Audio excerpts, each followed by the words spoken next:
The Switch Pro. The Switch Pro has had rumors of its existence and its eventual release date, quote unquote, ever since the Switch honestly even came out. There are probably rumors about the Switch Pro before it even came out when we just learned about the specs. And today, we finally saw a new Switch, but not the one that, well, anyone was expecting. And honestly, after watching the trailer and looking at the technical specs, I'm actually impressed at how disappointing Nintendo can be.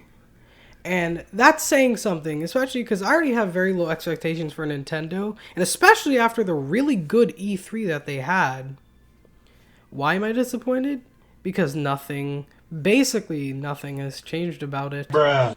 The DS and 3DS had small upgrades like this, notably the DS XL and the 3DS XL, but those were fine because the system they improved upon didn't have like major issues. They had some minor ones. I mean, the only major issue they really had was graphics, but it didn't really matter considering it was a split. It was like a split between a handheld and a console.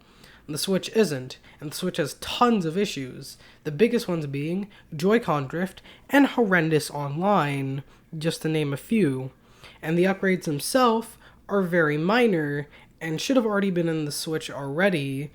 The LAN port, welcome to the 2000s, Nintendo. Good job. Bruh. And it's asking for $50 more. But the best part about the Switch being a 2021 device is that I get to compare it to other 2021 devices, mainly phones, specifically my phone, the Poco X3 Pro. It retails, well, I'm using an eBay link, at $270.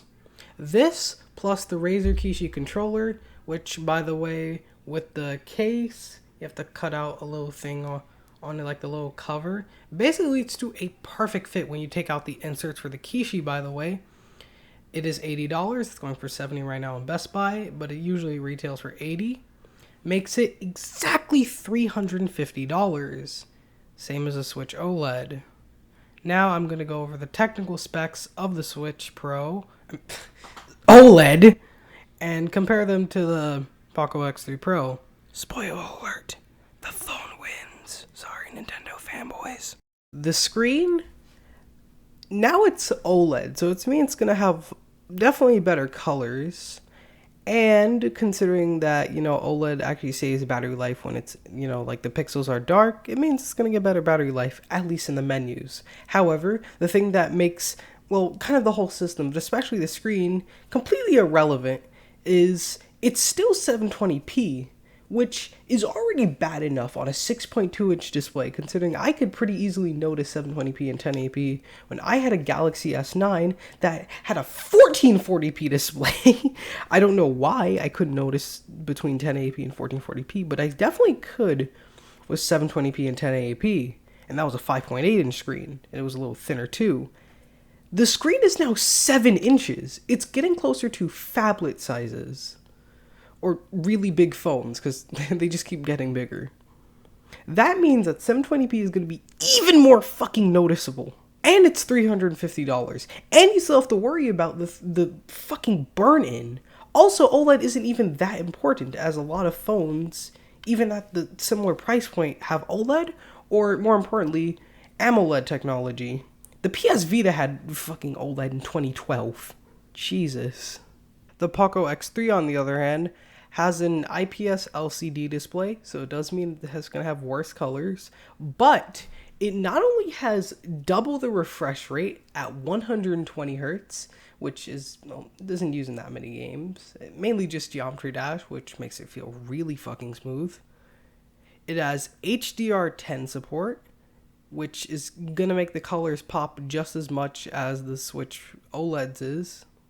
It's brighter at 450 nits, and it's made of glass, compared to the Switch's still fucking plastic screen, which, by the way, gets scratched by its own fucking dock. Bruh. Which is also most likely going to happen to the Switch OLEDs.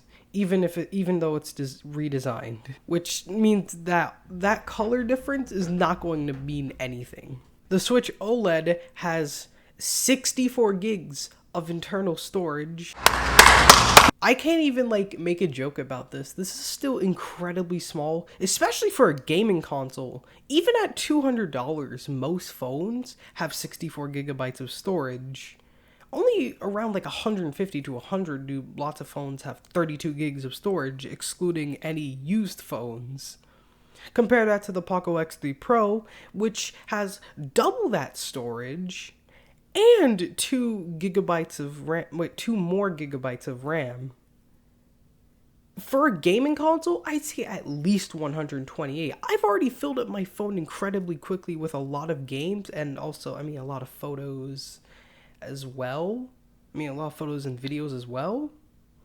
But it's still, I still have to use an SD card to put all my ROMs in, and even then, even with its 64 gigs of storage, I still have already filled it up to capacity with Nintendo's own games. It needs at least 128, if not 256. This is sad. The Switch OLED also comes with enhanced audio, but checking the specs, it just seems to be louder, which is good. I'd always like something louder. In fact, the only thing that actually makes the Switch OLED even just better, not even worth it, is actually just the stand. That's actually a really good, wide and big stand compared to the shitty and flimsy original Switch stand. So, that's the only thing that is actually worth it on the Switch OLED. The Switch still has the same slow 15-watt charging compared to the 33-watt faster charging on the X3 Pro, and it actually has an even smaller battery, only 4,310 milliamps, compared to the 5,160 milliamps on the X3 Pro, which actually means that the X3 Pro is actually thinner, smaller, and actually charges faster and has a bigger battery, which is sad. The only thing is that it's a little bit thicker than other phones, but compared to the Switch, it's definitely thinner. That's really sad. And the best part about the Poco X3 Pro being a phone is that it can do phone things, like going and browsing the web or watching Netflix. The Switch doesn't even have Netflix. PS4 and Xbox do. Maybe also the PS5. The Switch is barely good as a multimedia device. At least the consoles are pretty good multimedia devices. If you want to play DVD or, watch Netflix. Switch can't even fucking do that. It's literally an exclusives machine. And it's an exclusives machine at a time where more and more people are finally starting to see exclusives as the thing that they are. Bad for the consumer.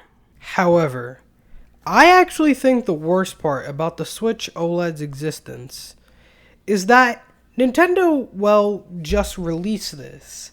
And if you look at stuff like the 3DS and 3DS XL and the new Nintendo 3DS, they all release within 2 years of each other. This means that they're not going to be releasing a new, especially a Pro model, anytime soon. Not this year, not next year, and probably not even in 2023. This generation of the Switch will probably last 6 to 7 years without an upgrade, which is really sad, as the PS4 and the Xbox One, when they came out, you could build similarly priced PCs that had similar specs, and they also didn't have to, pay to play online. Those got upgrades 3 years after. And at least those were good value for money. We're 4 years into the Switch without any hardware upgrades, and it needs one even more than the PS4 and the Xbox One did. Lots of games like Apex Legends, Doom Eternal, and now Tony Hawk's Pro Skater 2 Remake they're all bad. Not because they're bad ports, well, maybe in the case of, the remake of Tony Hawk Pro Skater 2, but they're all bad because of the hardware, not because of devs. And I feel bad, especially for Panic Button. I mean, to a certain extent, I don't. I mean, they should probably just be moving to phones anyway because they're more powerful. I mean, a lot of them are mid-rangers, and eventually, even a lot of budget phones, even cheaper than Switch Lite, are more powerful.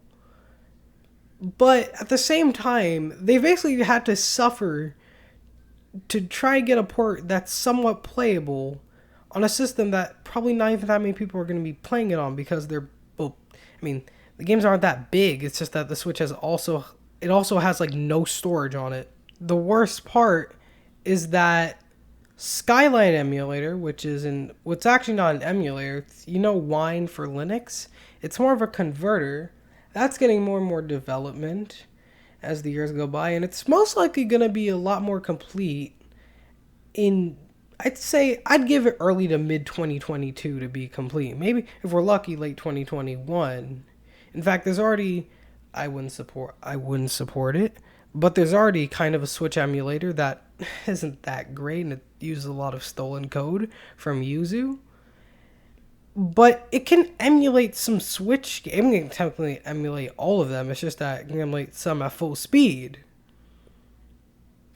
The longer Nintendo takes, and it's going to be a few years, for them to actually upgrade the Switch's hardware, the more and more that people aren't going to fucking buy it. In fact, they probably still will. I mean, I don't like saying this, but Nintendo is a kid's console at the end of the day. I mean, it definitely does have a lot of non-kids games, but most people who buy it are parents giving it to their kids who really want Nintendo because they either just don't know about Sony or Microsoft or PC gaming, or their parents think that it's mature. And they are more mature. They have a lot more mature libraries. But the audiences are like the same. They're all 9-year-olds. Let's be honest. And considering more and more games are actually being ported to mobile, and right now there's actually, the Switch really only has one esport that's worth playing, that's Splatoon 2. But phones actually have more esports games, mainly PUBG Mobile, Call of Duty Mobile, League of Legends, just to name a few. There isn't that many, but we're also getting Valor Mobile, Apex Legends Mobile, possibly a much better version of Fortnite Mobile, and it's just, there's more and more games that's just going to keep coming up. The very few games that I actually can compare, for example, Grid Autosport and SpongeBob Battle for Bikini Bottom Rehydrated, all run better and play better on phones. Unfortunately, when I tell people this, and I know the same thing's going to happen now, they call me a fanboy. Any sort of comparison is just met with a barrage of dislikes from people who don't understand hardware. But my thermal throttle, they don't even thermal throttle that much. A lot of them don't even thermal throttle at all.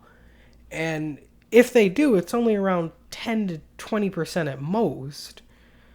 And I understand console gamers don't understand this, but you can lower graphics. If your phone's overheating, or at least thermal throttling, you can just lower the graphics. It's not that hard. And the biggest thing that might actually play into Nintendo becoming a third-party publisher, which is actually a topic I want to get into for my next video, is cloud gaming. Specifically, well, actually not specifically, just cloud gaming in general.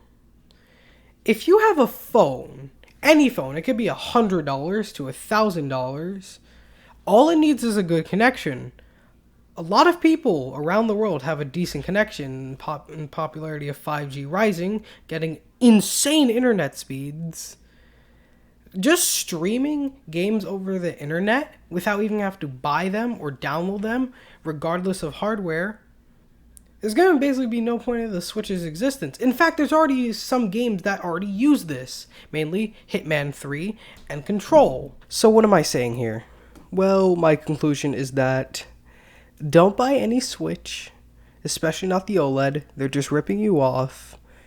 Buy a phone instead with the controller. You can buy other phones, but I'm just, pointing out, my phone because I guess I'm biased towards it, but it is a really good phone. And you can emulate every Nintendo game up to like lots of Wii games and lots of 3DS games. And also PlayStation games, and even maybe PS2 in the future. Well, actually, PS2 is already kind of good now. It's just that the fucking devs stole from PCSX2, and it's basically Chinese spyware, so don't install it. And Sega games, and even PC games. And with game streaming to your PC, to your phone, or using another service, you basically can just play all of the AAA games that the Switch has at much better quality, and sometimes even better resolution. That's the sad part. And as much as I'd say Nintendo shouldn't become third party, it'd be much better for them.